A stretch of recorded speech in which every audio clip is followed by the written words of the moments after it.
بسم اللہ الرحمن الرحیم. عزیز طلباء السلام علیکم. جیسے کہ میں نے آپ سے وعدہ کیا اسی وعدے کے مطابق انشاءاللہ تعالیٰ میں اس سے آپ کو استفادہ کراؤں گا اور کما حق ہو میں کوشش کروں گا کہ انشاءاللہ بالکل مختصر وقفے میں آپ کو اس ضروری امر کے بارے میں بتاؤں. یہ ہے نثر پارہ.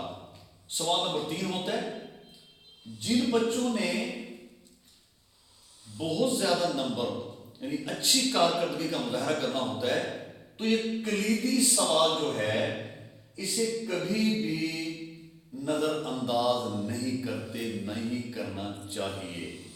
اس کی وجہ یہ ہے کہ جو اچھا ایگزامینر ہوتا ہے اس کی نظر ہوتی ہے پورے پیپر پر اور یہ جو غیر معمولی اہمیت کا حامل حصہ ہوتا ہے نمبر گو اس کے 15 ہی ہوتے ہیں. کتنے اہم نمبر ہیں؟ 15 نمبر اس کے ہیں. اور اگر آپ صحیح لکھ جاتے ہیں 12 13 نمبر 10 نمبر تو کہیں گئے نہیں. تو سودا کتنا سستا ہے, مہنگا نہیں ہے. یہ کلیدی اس کی حیثیت ہوتی ہے, اس کے نمبر اور جو چیک کرنے والا ہوتا ہے اس کی نظر ہوتی ہے اس پہ اور اس کو کرنا ناگزیر ہے. اس سے گریز نہ کیجیے. بڑے غور سے مطالعہ کریں اپنے اسباق کا. یہ سبق ہوتا ہے اور اس کا طریقہ میں نے بتایا تھا پہلے بھی, پھر دہرائے دیتا ہوں کہ آپ جتنے بھی وہ دیباچہ ہے اس پر لکھا ہوا ہوتا ہے کہ عمر بن عبدالعزیز, مناقب عمر بن عبدالعزیز, مناقب عمر بن عبدالعزیز, اور ان کے مصنفین کے نام لکھے ہوئے ہوتے ہیں کہ جیسے مولانا شبلی نعمانی. اسی طرح ہمارے اور بہت سے اس میں آئیں گے جیسے کہ بہت بین الاقوامی شہرت یافتہ اور نسیم حجازی کے ناول ہیں بہت سے. اس میں جو ہے پہلی فتح اور نسیم حجازی. اس طرح پڑھتے چلے جائیے. کرتبہ کا قاضی, امتیاز علی تاج, یہ آپ کے 2 سے 4 گھنٹے لگتے ہیں ٹوٹل پورے اس سفر میں. آپ کو جب آپ رفتے سفر ہوں گے تو آپ کے دیکھیں نمبر بھی آ جائیں گے اور آپ کو اسباق کا اندازہ بھی ہو جائے گا کہ کس میں سے ہے. تو کس طرح درس سناتا ہوں کہ مجبور ہوں میں کہ ہے جستجو کے خوب سے ہے خوب تر کہاں, اب ٹھہرتی ہے دیکھیے جا کر نظر کہاں. تو اس میں آپ کو لکھا ہوا ہوگا کہ بحوالہ سیاق و سباق آپ نثر پارے کی تشریح کیجیے اور سبق کا عنوان اور مصنف کا نام بھی لکھیے. بار بار دوہرا رہا ہوں, سبق کا عنوان مصنف کا نام بھی لکھیے. سبق کا عنوان مصنف کا نام بھی لکھیے.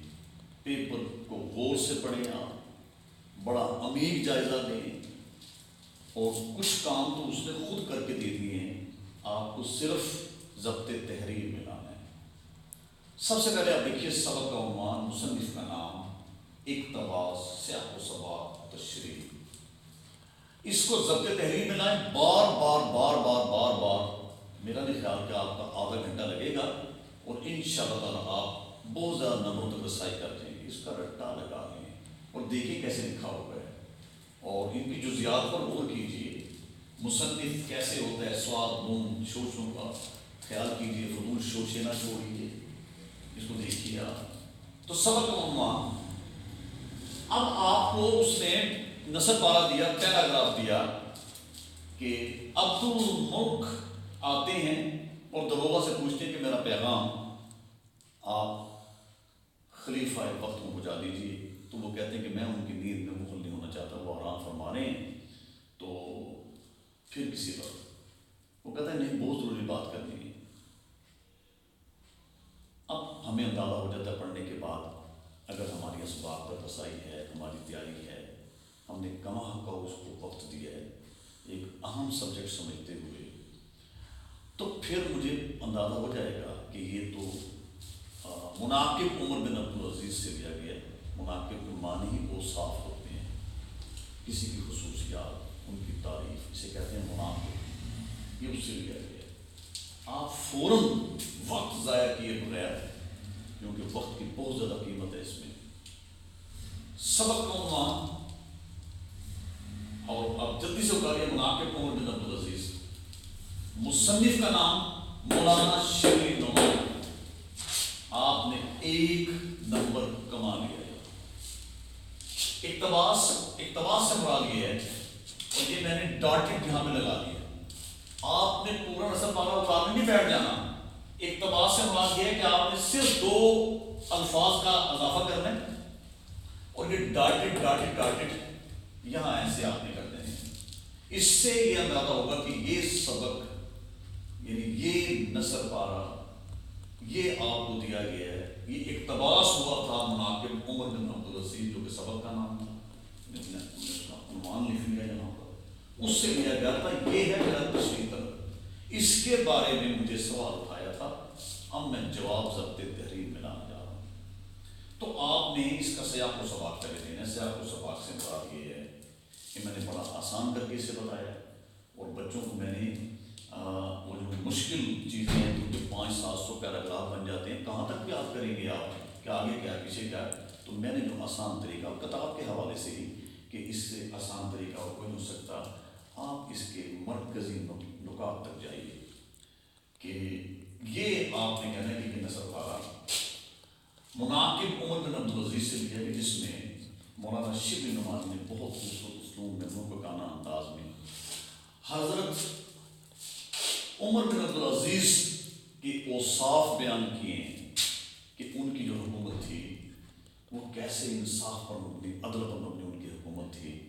اور ان کی حکومت, ان کو عمر ثانی کہا جاتا ہے. عمر ثانی سے مراد یہ ہے کہ دنیا میں جو بہترین حکومت ہوئی ہے, شاید قیامت کی صبح تک اب ایسی حکومت جو ہے وہ کہیں میرا خیال نہ دیکھی اس کے بعد, دید نہ شنید. اور اب تو شاید بہت ہی مشکل ہے, ناممکن تو نہیں ہے اگر ہم وہ اوصاف اپنا لیں گے. انصاف اور معاشرہ کہ عمر نے فرمایا 28 لاکھ مربع میل کے فرما روا تھے, 28 لاکھ مربع میل کے فرما روا, جس سے کفر آج بھی کانپتا ہے جن کا نام لے کر.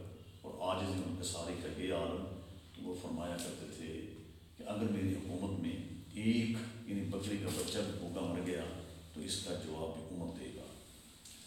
تو تفصیل میں جائے بغیر آپ نے یہ 2-4 الفاظ, تو اسی یعنی عمر بن عبدالعزیز جو تھے وہ بنی امیہ کے خاندان میں سے تھے. حضرت اسماء رضی اللہ عنہ کو عبداللہ بن زبیر ان کے بیٹے, ٹھیک ہے, ان سے ان کی نسبت ہے. تو اسی انداز پر انہوں نے وہ اپنی حکومت قائم کی. تو یہ اس کے بارے میں آپ نے اس سیاق و سباق دے دیا. تشریح میں آپ نے اسے کھل کر بیان کر دینا. 15 لائنوں سے زیادہ نہ چاہیے کیونکہ آپ کو وہ کام بھی کرنے ہیں. اور نمبر تو اس کے 15 ہیں. غیر ضروری توارث سے گریز کیجیے اور وقت اس کا خیال کرنا ناگزیر ہے آپ کے لیے. اور آپ کیا کرنا تشریح میں پھر دوبارہ حوالہ دیتے ہوئے آپ نے کہنا ہے کہ یہ مناقب بن عمر بن عبدالعزیز جو خلیفہ ثانی ہیں, خلیفہ ثانی انہیں اس لیے کہا جاتا ہے کہ عمر رضی اللہ عنہ کو جو کہ یعنی مسلمانوں کے خلیفہ جنہوں نے 10 سال حکومت کی, 10 سال سے زائد انہوں نے حکومت کی, 28 لاکھ مربع میل کے وہ فرما روا تھے. اور ان کی حکومت کی کامیابی کا راز یہ تھا کہ انہوں نے عدل و انصاف پر مبنی معاشرہ قائم کیا. اسی کی جھلک جو ہے ان کی حکومت میں نظر آتی ہے. اور جب یہ مسند خلافت پر بیٹھے تو ظاہر بادشاہوں کے خاندان سے تھے, انہوں نے اپنے سارے خزانے خارج جاگیریں جو تھیں وہ قومی خزانے میں جمع کرا دی. ہمیں بھی اس کی تکلیف کرنی چاہیے. انہوں نے قومی خزانے میں جمع کرا دی اور ان کے بہت سے کارنامے ہیں. ان میں کارناموں میں 2-3 کا ذکر کر دیجیے کہ جو ظلم و جبر کی بنیاد کے اوپر جاگیریں یعنی بنی امیہ کے خاندان نے لوگوں سے چھینی تھیں اور ان کو اپنے قبضے میں لے لیا تھا. انہوں نے بغیر کسی ڈر خوف کے, مصلحت کے بغیر کہ مصلحت نہ سکھا جبر ناروا سے مجھے نہ سر بکفوں لڑا دے کسی بلا سے مجھے آپ لوگوں نے شیر نہیں اتارنا. ویسے میں نے کہہ دیا کہ بغیر کسی خوف کے کہ لوگ راضی ہیں یا ناراض, سب کو پسے پر ڈال دیا اور عدل کا نظام قائم کیا اور ان کی جاگیریں جو تھیں ان لوگوں کو واپس کر دی.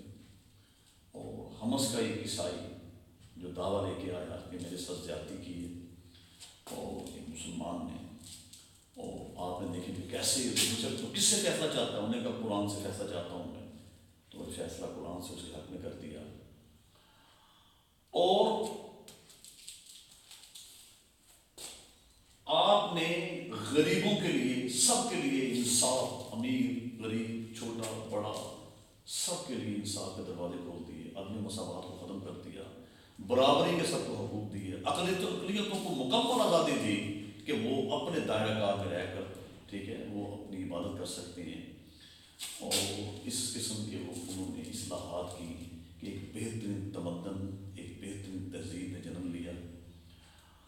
یہ اس قسم کے الفاظ آپ نے لکھتے ہیں اور پھر اس کو ساتھ جوڑ دینا ہے۔ اس کو جو تھا میرا ایک دفعہ ایسا ہوا کہ عبد الملک آئے اور انہوں نے کہا کہ میں ملنا چاہتا ہوں، دروگا نے روکا اور بالآخر عمر بن عبدالعزیز نے بلایا اندر، اور عبد الملک کہنے لگے کہ آپ نے اعلان کرنا ہے اور وعدہ کیا تھا کہ جو جائیدادیں ہیں جو بنو امیہ کے خاندان نے زبردستی اپنے قبضے میں اپنے درگے میں لی ہوئی ہیں اور انہیں واپس کرنا ہے، تو اس کا اعلان کب کریں گے آپ؟ عمر بن عبدالعزیز نے فرمایا کہ میں انشاءاللہ ظہر کے بعد کر دوں گا اعلان۔ تو جواب سنیے جو تاریخ کے اوقات میں سب ہو چکا ہے، کہیں ڈھونڈے نہ پائیں گے یہ لوگ۔ تو کہنے لگے کہ آپ کو کیا یعنی کیسے اندازہ ہے کہ آپ ظہر تک زندہ رہیں گے؟ اندازہ کیجیے آپ۔ اور وہ آئے اور انہوں نے ساروں کے سامنے اور وہ کینچی سے قتل دیے سارے کے سارے، حالانکہ انہوں نے اپنے کاغذات تھے ان کے پاس، انہوں نے سارے کے سارے پورے مجمع اکٹھا کیا اور اس کو سارے کا سارے کو ضائع کر دیا۔ اس طرح آپ نے ان کو منطقی انجام تک پہنچانا ہے۔ اور ایک واقعہ مجھے اور یاد آ گیا بڑا خوبصورت، کہ یہی عمر بن عبدالعزیز سے اپنے خازن سے کہنے لگے، یعنی خازن خزانچی وزیر مال، کہ مجھے عید آ رہی ہے، اپنے بچوں کے لیے کچھ کپڑے خریدنے، کوئی بیت المال سے مجھے 1 ماہ کی تنخواہ ایڈوانس دے دیجیے، تو میں آپ کو یعنی اگلی تنخواہ میں کٹوا دوں گا۔ کہنے لگے آپ کو بھروسہ ہے؟ خازن کی جرت دیکھیے آپ، خازن کی جرت دیکھیے آپ، کیونکہ وہ چاپلوس نہیں تھے، ہر کسی کو اظہار رائے کی آزادی تھی۔ تو وہ کہنے لگا کہ آپ کے پاس کیا شورٹی ہے، کیا یقین ہے آپ کے پاس کہ آپ 1 ماہ تک زندہ رہیں گے کہ نہیں؟ یہاں تو ٹکا نہیں لی جاتی، اور انہوں نے وہیں پہ چھوڑ دیا اپنا تھا۔ یہ تھا، اسی کے ساتھ آپ نے اسے ختم کر دینا۔ جب آپ لکھنے بیٹھیں گے تو اگر ایک لائن میں 10 الفاظ بھی آپ ثبت کرتے ہیں نا، تو آپ اس کی اگر 10 لائنیں لکھتے ہیں تو دیکھیں 10 10 کو 10 سے ضرب دیں تو پھر دیکھیں آپ کہاں آپ کے 100 الفاظ تو یہ بن جاتے ہیں۔ آپ 15 لائنیں لکھیں، جلدی جلدی جلدی جلدی ان کو اچھی طرح پڑھیے۔ یہ ہے وہ سلیقہ کہ جس سے دیکھنے والے پر بڑے اچھے اثرات مرتب ہوتے ہیں، اور وہ نمبر دینے میں قطعاً کنجوسی سے قائم نہیں کرتا۔ اور یہ بڑا اہمیت کا حامل کے نمبر ہوتے ہیں کہ جو سارے پیپر پر اس کے اچھے اثرات مرتب ہوتے ہیں، اور ایگزامینر کا جو موڈ ٹھیک کرنے کا بہترین یہ سلیقہ ہے کہ وہ انشاءاللہ تعالیٰ کہیں بھی۔ اور ایک بات بچوں یاد رکھنا ہے، آپ نے کاٹ کر مت لکھیے، آپ لکھتے چلے جائیے، اگر کوئی لفظ غلط بھی ہو جاتا ہے اس کو مت مٹائیے۔ اس سے تو اندازہ یعنی یہ لگایا جائے گا کہ اس بچے نے غلط لکھا، وہ وہیں پر ہو جائے گا، آپ کو نمبر آپ کے چھین لے گا۔ لکھتے چلے جائیے، اگر کوئی غلط ہو بھی گیا تو اس کو چھوڑ دیجیے اور آگے بڑھیے۔ یہ تھا یہ ہمارے بعد جو کوئی بھی اس فن کا ماہر ہوئے گا، درد انگیز انداز کی باتیں پڑھ کر اکثر ہوئے گا، پڑھتے پھریں گے گلیوں میں ریختاؤں کو لوگ، مت تو رہیں گی یاد یہ بتیاں ہماریاں۔ اللہ حافظ۔